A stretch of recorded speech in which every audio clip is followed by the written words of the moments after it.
सिल्ली विधानसभा क्षेत्र से देवेंद्र नाथ महतो अपने मैनिफेस्टो जारी करते हुए सिल्ली विधानसभा में क्या ऐसे कार्य जो जेएमएम के कार्यकर्ता तथा उनके नेता करते हैं, आइए हम लोग इस वीडियो में जानते हैं उसका काला सच और किस प्रकार जेएमएम के कार्यकर्ता तथा उनके नेता अपने जनता को लूटते हैं। आइए इस वीडियो में हम लोग देखते हैं पूरा। बिल्कुल हम इसको दो दिग्गज नहीं मानते हैं।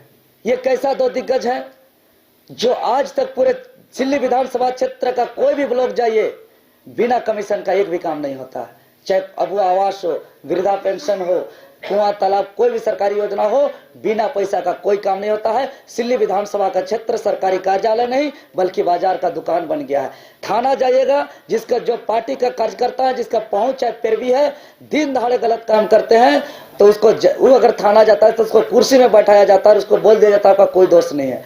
और अगर दूध की तरह कोई अगर शुद्ध भी होता है, पैसा पहुंच पैरवी नहीं होता है तो उसको धमका के हड़का करके थानेदार जो है कि उसको दोषी ठहराया जाता है। मतलब जिसका दोष था उसको ना, और जिसका दोष ना उसको था। यही हो गया था ना सिल्ली विधानसभा क्षेत्र का। बिजली शाम होते ही गायब हो जाता है। कैसा दिग्गज नेता है कि आज विद्यालय में जो है कि टीचर नहीं है, क्षेत्र के लोगों को शिक्षा का नसीब नहीं है, क्षेत्र के लोगों को हॉस्पिटल का नसीब नहीं है, क्षेत्र हाथी के आतंक से तबाह है। इसको हम कतई दिग्गज नेता नहीं मानते हैं। हाँ, अगर कुछ काम किए हुए रहते उस तब हम उसको स्वीकार करते एज ए दिग्गज नेता के रूप में, और हम एज इसको चुनौती के रूप में स्वीकार करते। आज जो मेरे पिछले 7 साल का जो काम है, इस बताने की आवश्यकता नहीं है।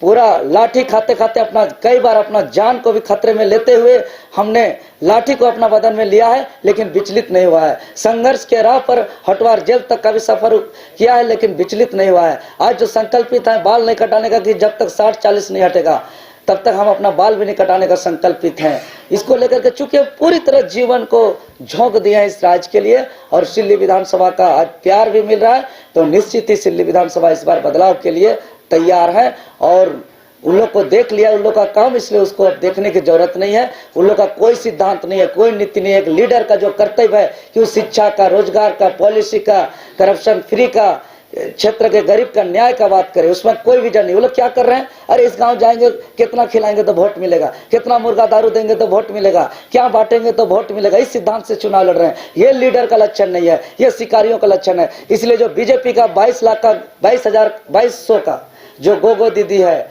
और जो 1,000 का जो मैया सम्मान योजना है, ये वैसे ही है जो नहीं बोला जाता। शिकारी आएगा, जाल बिछाएगा, दाना डालेगा, लेकिन लब में फंसना नहीं। ये शिकारी है, ये लोग नेता नहीं है। अगर नेता होते तो नीति, कानून, रोजगार, शिक्षा का बात करते। ये लोग शिकारी है, दाना डालने का बात कर रहे हैं और जनता को जाल में फंसाने का प्रयास कर रहे हैं। जनता समझ चुकी है इस बार, इसीलिए झारखंड लोकतांत्रिक क्रांतिकारी मोर्चा के साथ 3.25 करोड़ जनता है। पक्ष विपक्ष किसी का इस बार हमको संभव लग रहा है कि विधानसभा का दर्शन नहीं होगा। नमस्कार, जोहार।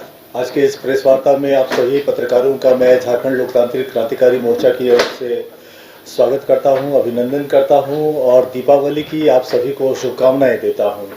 पार्टी के केंद्रीय अध्यक्ष के तरफ से, पार्टी के केंद्रीय पदाधिकारियों की तरफ से, पूरी टीम की ओर से आप सभी लोगों को दीपावली की बहुत बहुत शुभकामनाएं। और इस प्रेस वार्ता में मैं परिचय करा देता हूं जो टीम इस वक्त यहाँ पर मौजूद है हमारे साथ। आप मुझे पहचानते हैं, मैं पार्टी का केंद्रीय प्रवक्ता के तौर पे आपसे रूबरू होता रहता हूं। मैनिफेस्टो ड्राफ्टिंग कमेटी का मैं चेयरमैन हूं, इस लिहाजे इस प्रेस वार्ता को लीड भी कर रहा हूं। मेरी बाईं ओर पार्टी के केंद्रीय सलाहकार अमित कुमार गिरी जी, मेरे ठीक दाहिनी तरफ पार्टी के वरीय उपाध्यक्ष और सिल्ली विधानसभा से उम्मीदवार भाई देवेंद्र नाथ महतो जी, पार्टी के केंद्रीय महासचिव भाई मार्शल जी, पार्टी के केंद्रीय संगठन महासचिव भाई सूरज जी, पार्टी के सीनियर मेंबर शमसुद्दीन अंसारी जी और पार्टी के केंद्रीय संगठन सचिव श्रवण महतो जी यहाँ पर मौजूद हैं जो आप सबसे रूबरू हैं। साथियों, आपको पता है कि विधानसभा चुनाव के मद्देनजर हर पार्टी अपना घोषणा पत्र जारी करती है और झारखंड लोकतांत्रिक क्रांतिकारी मोर्चा ने एक 5 सदस्यीय कमेटी बनाई थी और उस कमेटी में बतौर अध्यक्ष मैं मौजूद था। और इसके अलावा जो 4 और हमारे साथी उस कमेटी में हैं वो है दिनेश साहू जी, खाजुद्दीन अंसारी जी, पप्पू महतो जी और आलोक कुमार। ये 5 लोगों की कमेटी बनी थी जिन लोगों ने मैनिफेस्टो ड्राफ्ट किया। और इसके अलावा राज्य भर के हमारे जितने सीनियर कार्यकर्ता हैं और पदाधिकारी हैं उन लोगों से भी सुझाव मांगे गए थे और उन सभी के सुझावों को इस मैनिफेस्टो के अंदर शामिल किया गया है। इसलिए ये पार्टी का सम्मिलित मैनिफेस्टो है। ये ड्राफ्टिंग कमेटी के अलावा जिन लोगों ने भी सहयोग किया है, मैं औपचारिक रूप से उन सबका आपके माध्यम से आभार व्यक्त करता हूँ, धन्यवाद व्यक्त करता हूँ। आपको पता है कि जिस ढंग से हम लोग नीति अपंगता की बात झारखंड के अंदर करते रहे हैं, तो शुरुआत हम लोग नीति से ही कर रहे हैं कि जो स्थानीय नीति है, हम लोग अपनी घोषणा पत्र में कुल 75 मुद्दों को छू रहे हैं। इसमें हर क्षेत्र को हम लोगों ने टच करने की कोशिश की है। जहाँ तक स्थानीय नीति का प्रश्न है, पार्टी का जो कोर इश्यू है 1932 अथवा अंतिम सर्वे सेटलमेंट के आधार पर पहले 100 दिन के अंदर स्थानीय नीति लागू किया जाएगा। खतियान आधारित नियोजन नीति 90-10 के फॉर्मूला को लागू किया जाएगा। मूल रैयतों के हितों को ध्यान में रखते हुए नई विस्थापन नीति बनाई जाएगी। पूर्व में परियोजनाओं के द्वारा अधिग्रहित जमीन जिसका इस्तेमाल अब तक नहीं हो पाया है, उसे नियमानुसार रैयत को वापस किया जाएगा। CNT और SPT कानून को उनके मूल स्वरूप में सख्ती से लागू किया जाएगा। राज्य गठन के तिथि से सरकार द्वारा नियोजित कर्मियों के कागजात में कमी और फर्जी स्थानीयता प्रमाण पत्र के आधार पर हुई नियुक्ति की समीक्षा होगी। उपायुक्त, जिला विकास पदाधिकारी और श्रम अधीक्षक के 3 सदस्यीय कमेटी के द्वारा स्थानीयता के आधार पर और DMFT के तर्ज पर सम्मानजनक मानदेय पर नियुक्ति होगी और चरणबद्ध तरीके से आउटसोर्सिंग को समाप्त किया जाएगा। खतियानी स्थानीय संवेदकों को निबंधन व कार्य आवंटन में प्राथमिकता दिया जाएगा। सिंचाई हेतु प्रखंड स्तर पर लघु सिंचाई योजना स्थापित करते हुए खेती तक पानी को पहुंचाने का लक्ष्य निर्धारित किया जाएगा। प्रगतिशील किसानों को प्रोत्साहित करने के लिए विशेष सम्मान योजना की शुरुआत पंचायत स्तर पर की जाएगी। सरकारी एवं प्राइवेट बैंक के सहयोग से महिला समूह, बड़े NGO और स्थानीय उद्यमियों को कर्ज मुहैया कराया जाएगा। भ्रष्टाचार पर नियंत्रण हेतु एंटी करप्शन पॉलिसी के तहत सभी जिला और प्रखंड मुख्यालय में ACB की टीम तैनात होगी। राज्य ऊर्जा नीति के तहत ग्रामीण स्तर पर बिजली संरचना को मजबूत करते हुए और सौर ऊर्जा को बढ़ावा देने के लिए काम किया जाएगा। कैलेंडर बनाकर प्रत्येक साल JPSC परीक्षा आयोजित की जाएगी। गरीबों के लिए शिक्षा और कृषि ऋण की व्यवस्था 0% ब्याज दर पर होगी। सेविका, सहायिका, रसोईया, कृषि मित्र, जल सहिया, स्वास्थ्य सहिया और अन्य अनुबंध कर्मियों के लिए मानदेय में वृद्धि होगी।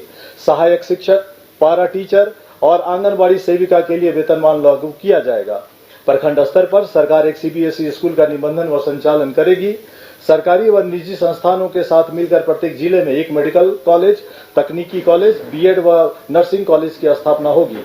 महिलाओं के लिए KG to PG की शिक्षा मुक्त करने की योजना पार्टी की है। शिक्षा परीक्षा में कदाचार को रोकने के लिए जो निरोधक उपाय हैं उसको बढ़ाते हुए यथासंभव परीक्षाओं को ऑनलाइन आयोजित किया जाएगा। आपको पता है कि राज्य की क्या स्थिति है। पंचायत प्रतिनिधियों के मानदेय में वृद्धि के लिए नियमावली बनाई जाएगी। किसानों, पशुपालकों और मछली पालकों के लिए प्रखंड स्तर पर नियमित प्रशिक्षण की व्यवस्था होगी।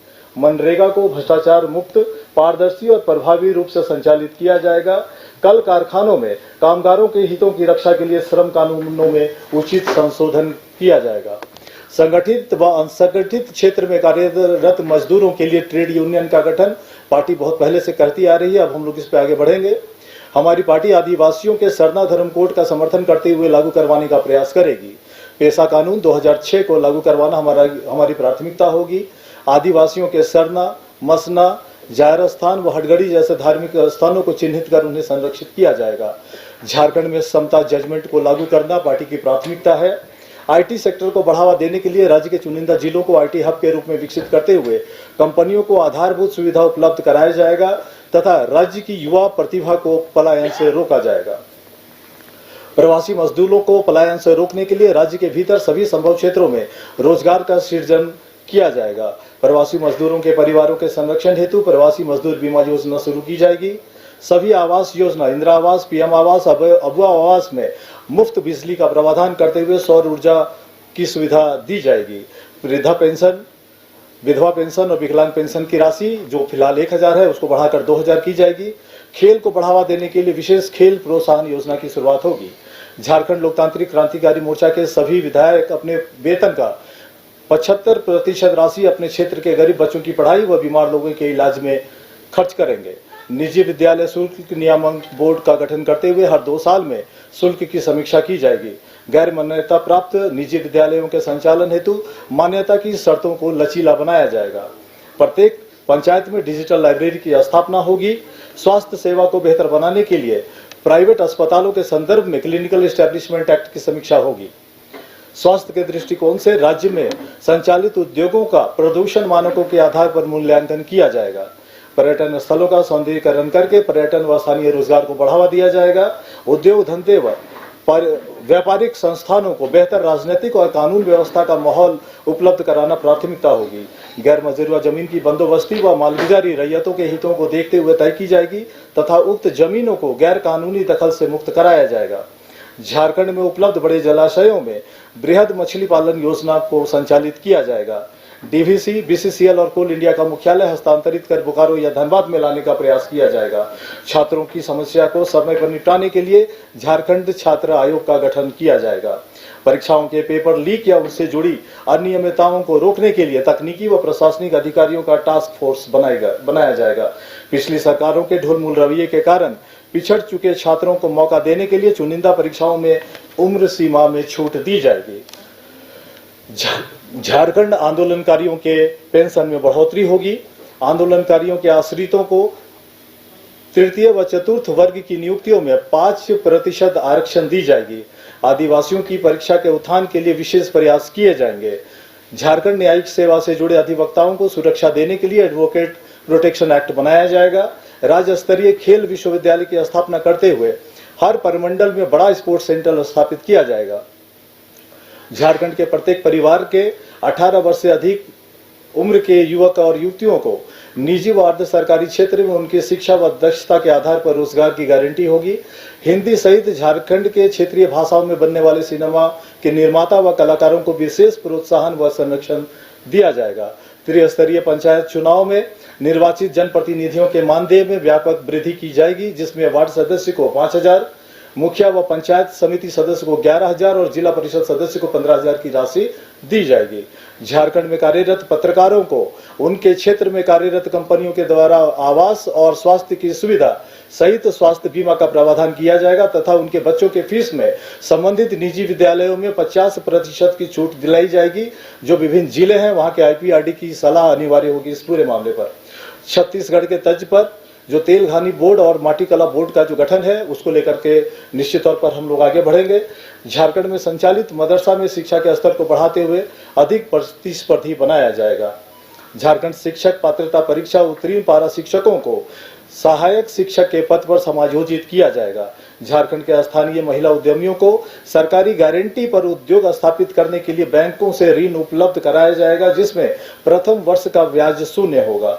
सरकारी नियुक्तियों का परीक्षाफल 2 चरणों में प्रकाशित किया जाएगा। पहले दिन जो 75% या जो तय होगी, जब सरकार बनेगी, जब नीति बनाया जाएगा तो जो रेशियो तय होगा, कभी हम लोग 90-10 की बात करते हैं, कभी 75-25 की बात करते हैं, तो जब पावर में आएंगे जो उस वक्त तय होगा तो उसके अनुसार ये प्रतिशत होगा।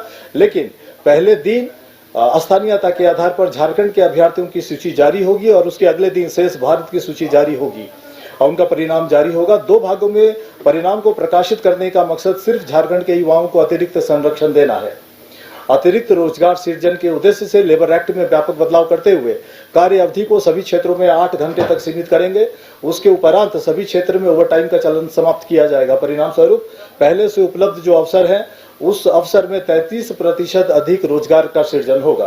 पूर्ववर्ती सरकारों के द्वारा संचालित जन कल्याणकारी योजनाओं की समीक्षा होगी और अंतिम व्यक्ति तक पहुंचने वाली वास्तविक योजनाएं जारी रहेंगी, उसमें कोई परिवर्तन नहीं किया जाएगा। खेती की मिट्टी की जांच के उपरांत फसलों का निर्धारण कर किसानों को संपन्न बनाया जाएगा। सरकारी अस्पतालों के संचालन के साथ साथ बेहतर सरकारी जांच केंद्र की स्थापना की जाएगी। स्थानीय नीति पर आधारित स्पष्ट नियोजन नीति बनेगी।